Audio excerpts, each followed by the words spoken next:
It's time that we right these wrongs. Breaking news out of the White House with the first major step toward decriminalizing marijuana. 2 hours ago, the president pardoned thousands of people convicted in federal courts for possession of small amounts of marijuana. But that's not all. He is now urging governors to do the same with state offenses. Tonight, the president is also calling for a review over how marijuana should be classified under federal law, which would reduce or even potentially eliminate criminal penalties for possessing it. 10 TV's Brittany Bailey took this update to the governor's office to see how this will impact Ohioans. Britt? Well, Yolanda, in just the past 2 hours since this news broke, I've been reaching out to several local and state leaders to find out exactly what this might mean for us here in Ohio. So let's begin with what we learned from the governor's office. We were told Ohio law does not permit governors to issue blanket pardons. That has to be done on an individual basis, and the cases are considered on a case-by-case basis. Ohio law prohibits sentencing someone to jail for possession of less than 100 grams. So let's just say the average joint is much less than that.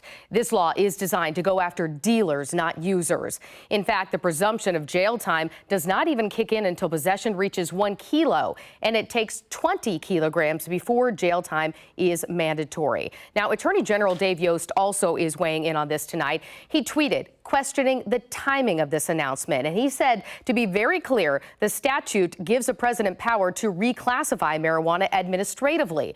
President Obama or President Biden could have done this literally at any point. To abuse the pardon power like this on the doorstep of an election is an astonishing level of cynicism.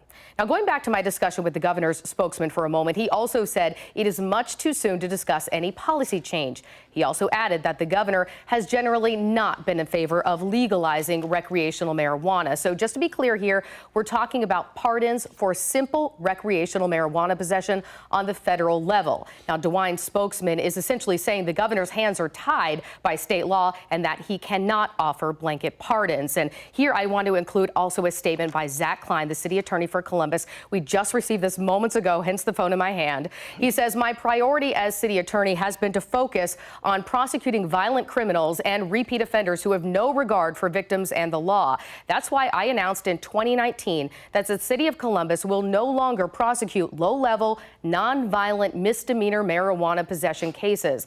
I applaud President Biden's decision to pardon federal convictions for simple possession, which is a welcome first step to right long-standing disparities in our criminal justice system and allow federal prosecutors to refocus efforts on going after the worst offenders.